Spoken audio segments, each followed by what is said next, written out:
From downtown Detroit, Local 4 News at 11 starts now. The countdown is on. We are less than 30 days away from the NFL draft taking over downtown Detroit.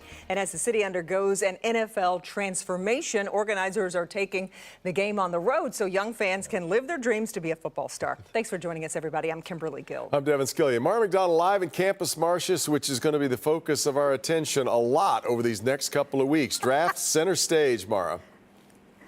Oh, Devin, absolutely. Take a look. I mean, the fencing is up. We've got bulldozers. We've got a massive arch that's going up right here. I know it's hard to see because it's so dark. That is going to be center stage. This is essentially an NFL makeover at Campus Martius. And as you can see where we are on Monroe, this is the entry to Greektown. It's pretty well blocked off. There's a lot going on down here. And while this is underway, the NFL draft took its show on the road tonight, trying to reach out into suburban communities and all those little football stars. Take a look. Let's go. I'm not sure who had a better time tonight, the coaches. Hey, let's do it again, guys. Let's do it again. Let's go. Or the little ones running drills, just like real football players. I'll either be a quarterback or a WR. Trust me, Orion is ready, and his mom knows. He always wanted to play football, and he loved it. He liked to run around. Of course he wants to be a Detroit Lion, and that's what Visit Detroit and the NFL Draft are doing with what they're calling their On the Clock tour, the idea being to kind of bring the NFL Draft to the neighborhoods. So many people feel that they're not a part of events like that, so we want to lean into the city, lean into our partners. And let these families know when the draft rolls into town, there will be many family-friendly events for them to attend, but also hook them up with play opportunities and mentorship possibilities through organizations like Sheriff Pal. All of our programs are at no cost. We do this through a variety of usage agreements, really leveraging amazing community partnerships and sponsorships of other organizations and foundations. As the On the Clock tour hits a neighborhood around you, the construction in and around Campus Martius is substantial. Parking is non-existent and roads are closed. It's going to be like this for 3 to 4 weeks. So just be prepared if you've got plans.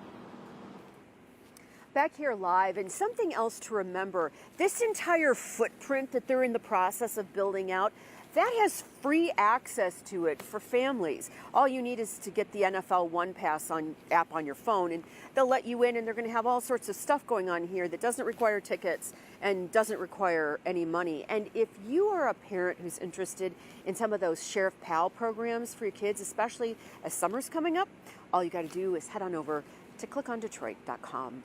We're live along the Greektown Campus Martius border. I'm Mara McDonald.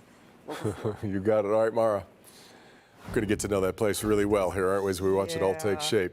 Now, a Local 4 News update. Another person is convicted in connection with the murder of a 23-year-old French Township woman. 23-year-old Kayla Sadowski was found shot to death at the abandoned Boysville juvenile facility. The discovery was made March 2nd of 2023, so last year. In total, 6 people have been charged in the case. Jacqueline Francis is live tonight with what we're learning about this investigation. Jacqueline.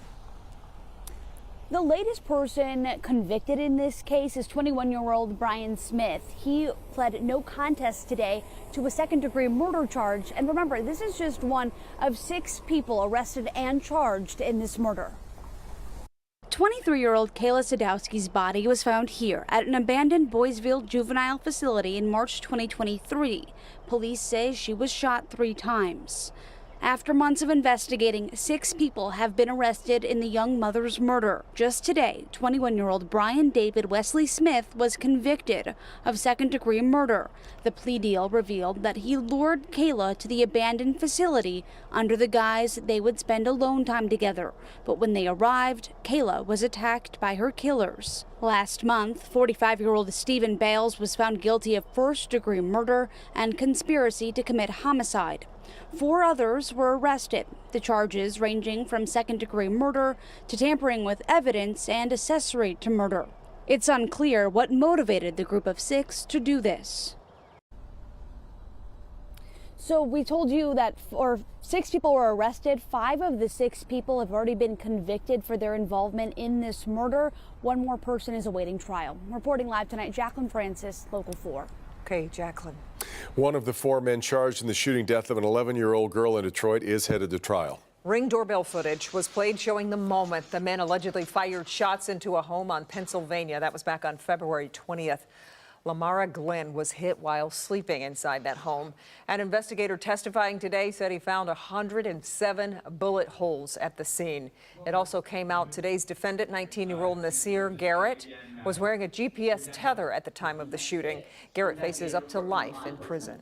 An update to a story we brought you as breaking news last night at 11. A pregnant woman, one of 4 people now recovering after a shooting. Officers responded to Kelly Road near Northern Avenue on Monday night, which was last night. Investigators told us 3 people were hurt. That information, though, changed. The victim said they were parked outside a home when another car pulled up and someone started shooting. Police say they are not sharing more information so far on either a suspect or a motive. 41 kilos of dangerous drugs have been taken off the street in the largest fentanyl seizure in the history of Michigan. Livonia Police Captain Greg Yan says the street value of all the drugs is $4.5 million. Several locations were raided in the investigation, including a gas station on Livernois that was allegedly being used as a front to sell the drugs. Cops ended up confiscating fentanyl, meth, cocaine, cash, and equipment used to turn dangerous drugs into pills. We've seized approximately 100,000 pills. These pills are being disguised with these pill presses in the different colorations. So a user thinks that they're buying maybe a Xanax bar because it looks exactly like one that's pharmaceutical grade. The owner of the gas station, Barry Willis of Clinton Township, is now facing several federal charges. Officers say they confiscated more evidence from his home. He's due back in court Thursday. Former President Trump back in Michigan today ahead of the 2024 presidential election, making a campaign stop in Grand Rapids to blast President Biden's handling of border security. He promised justice for Ruby Garcia, who was shot during a domestic violence situation by a Mexican citizen who had previously been deported after a drunk driving arrest. Visit being praised by supporters and criticized by people who believe he's using a young woman's recent murder for political gain.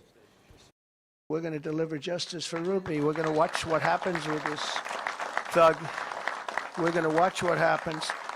And we have all the law enforcement behind. They're going to be watching what happens to this thug. He's not going to get away with it. On day 1, I will seal the border and we'll begin the largest domestic deportation operation in the history of our country. While the former president often tries to draw a link between undocumented migrants and crime, much of the existing data shows immigrants commit fewer crimes than people born in the U.S. Michigan Democrats point out the U.S. Senate had a bipartisan bill that would have improved border security, they believe, right now, but that it was derailed. The truth is, Donald Trump isn't interested in border security. He's or making our immigration system work. He is only interested in scapegoating people for his own benefit and creating chaos. Just for some context here about why Mr. Trump says he brought up the Ruby Garcia case, the accused killer in that case was deported during the Trump administration, but later returned to the U.S. without proper documentation and allegedly committed murder. John Sinclair, a man who made quite a name for himself in the counterculture of the 1960s and 70s, has died. Sinclair was from Flint, but always said he identified himself with Detroit. He became famous for his efforts to promote Detroit writers and artists, his support for the civil rights movement, and his push to legalize marijuana. He founded the White Panther Party in 1968, which was an anti-racist group that worked alongside the Black Panther Party.